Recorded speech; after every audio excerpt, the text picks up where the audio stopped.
Alright, on the spas, in order to clean the cartridge filter, you need to turn the pump off.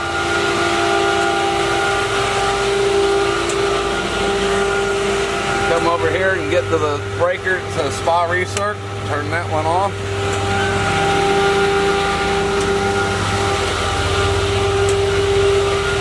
Come back to the filter. This little valve on the bottom over here is for a drain.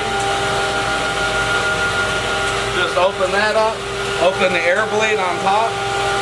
That allows all the water to drain out of the tank to make the lid easier to come off. In order to get the lid off, it has a lock ring. It's on the back side. Back here, you just have to push it in. Unscrew the ring. Take the ring off. And you just tilt on the side.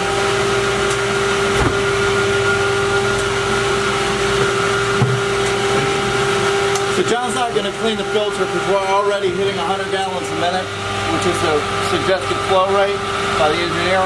So what we're going to do is we're just going to put it back together. Well, the way you clean this is you clean the outside of the filter and the inside of the filter with a zero tip nozzle or high pressure nozzle, and that way it's all washed out and clean. That's how you clean it.